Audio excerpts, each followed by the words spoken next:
Please.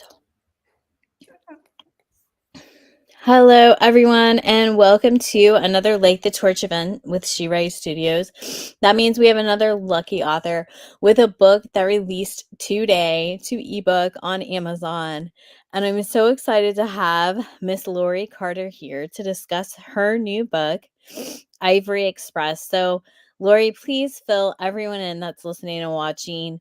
What is the background for this book? Well, hi, everybody, and so nice to be here with you.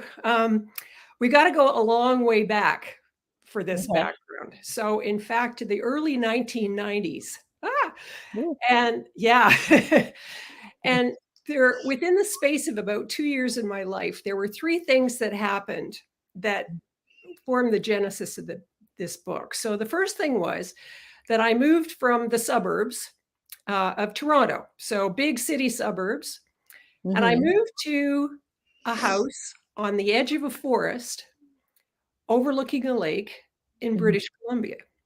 So suddenly I went from this really urban lifestyle to just being right in nature. And Wow. suddenly nature took on a whole new it just took on a whole new meaning in my life because it was like right there. And it was not unusual for me there to see deer along the road or whatever. I'd see them all the time. And black bears. Black bears used to wander across our backyard. Oh, wow. Yeah, so it was real. Nature became real. Wow. So that was the first thing that happened. So I have this new awareness of nature. So Sure. about the same time, the World Wildlife Fund put out one of their I've just lost the word, campaign. And it was about the situation with elephants in Africa. Oh, okay. And at the time, the trade in ivory was so serious. There was such poaching of elephants, killing elephants just for their ivory tusks, that it really looked as though the species could become extinct. I mean, it was really something. And so the United Nations had got together and included African elephants in an international treaty that banned the trade in ivory. So it became illegal to trade ivory anywhere in the world. So keep that in the back of your head. Then I had the incredible good fortune to be able to go on a trip to Taiwan. So across the Pacific over Oh, to wow. Taiwan. Yeah, that was really cool. Completely different environment there. Completely different environment, and especially back then. And so keeping in mind all this stuff that's going on in my head, when I got there, one of the things that just bowled me over was the amount of ivory that I saw for sale. Oh, And it wow. was everything from little like key fob trinkets, Trinkets, yeah. beautiful artwork, entire tusks carved, a single carving, just marvelous artwork. But all that was going through my head looking at this was how many elephants Died. how many elephants died for this? Mm-hmm. So that was the background. And it had such an impact on me that I went home and I wrote a book. It was Wow. called China Doll. Oh. Now, fast forward 2.5 decades, and I came across another news story. And lo and behold, you would have thought that this whole ivory situation had been sorted out by now. Yeah. No. In fact, there are parts of Africa where elephants are doing well, so that's a good news story. But the poaching continues, and there are other parts where elephants are still in very serious danger. And so it really is a problem. And there are little orphan elephants all over the place because mothers have been killed for their tusks, and that, it's awful.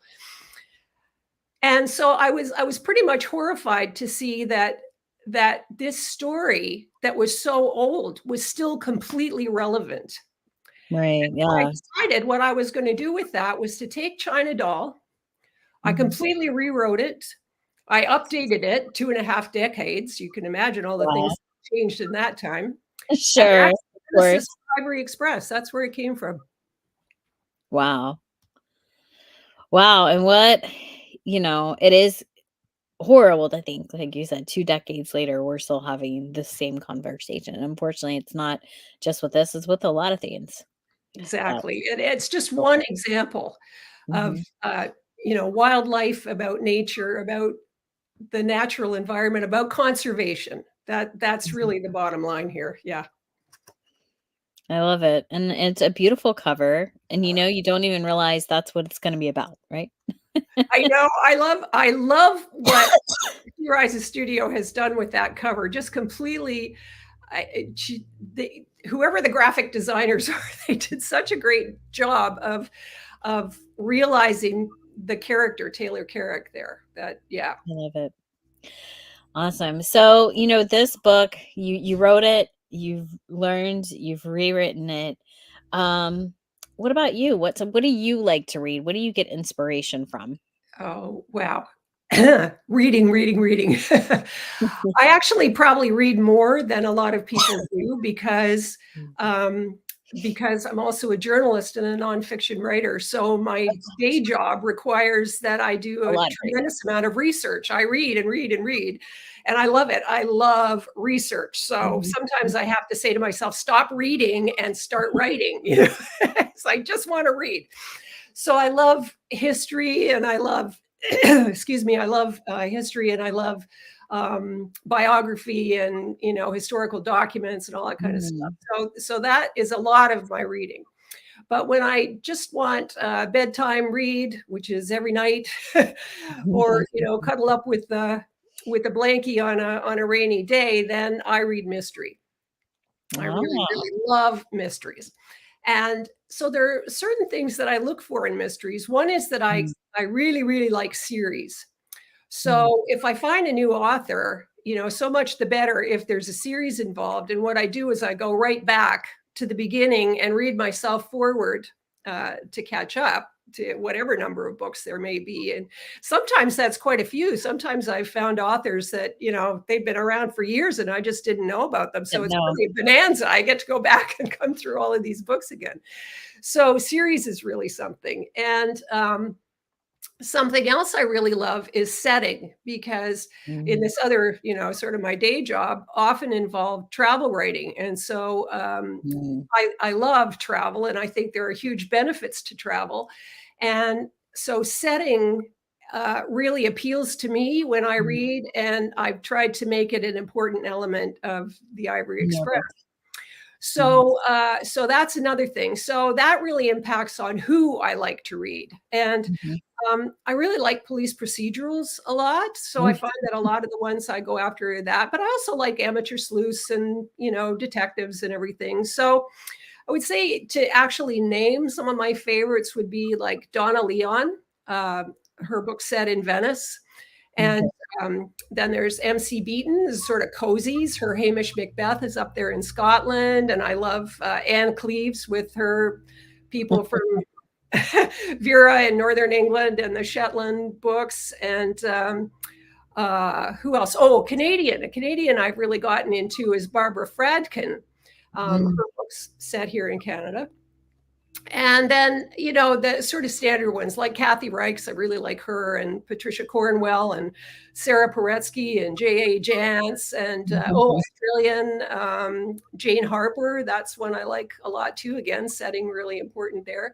And I like historical ones. There's one Mhm. author in particular, C.J. Sansom, whose Shard Lake books are set in Victorian England, and they're just fantastic. So Oh, yeah. thumbnail of what I read. Love it.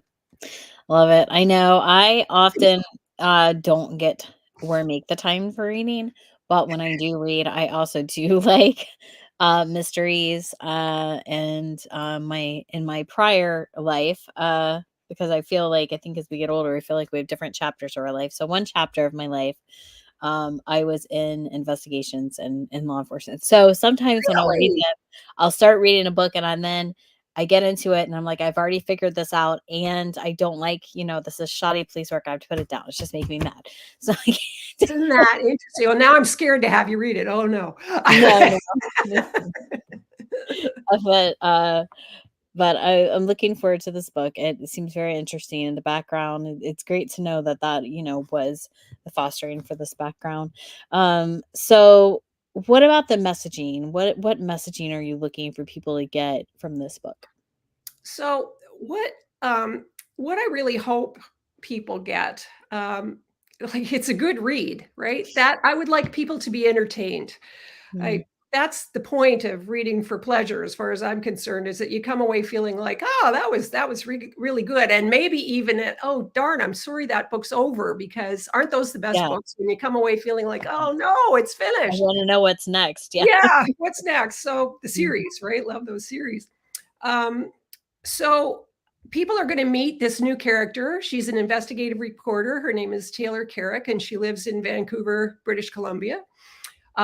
She's a bit of a bulldog, and mhm. maybe a terrier would be a better description, because when she gets her teeth into a story, she just will not let go no matter what happens. I love it. And people can expect descriptions of setting, because I've said that's important to me. So people will get to know a little bit about Vancouver. And then, of course, that we cross the Pacific and we Mm, go to Taiwan. And so, in addition to the descriptions of Taiwan, that's actually where the big plot twists take place, and some definite surprises and things. And then the story comes back to Vancouver for the conclusion. Um, and sort of spoiler alert, there might be a little romance involved. really. Just saying. Okay. So the big things. I hope people enjoy the settings. Mhm, I hope that they don't feel preached at, but that they do get just a tiny little awareness of some mhm. conservation issues. Yeah. And I hope that they had a good time. I hope they enjoyed it. I love it. Yes, we all need to be able to pick up something and transport ourselves to a different place and get a little mindset and feel good, leave them feeling good, right? Entertained. I love it. All Mhm. right. Well, if you would like to have a little transport and go to another place while you're reading and adventure and learn something new, then Ivory Express sounds like it's for you. So go grab your copy of Ivory Express on Amazon. You can get the ebook now, paperback coming out soon. Very exciting stuff.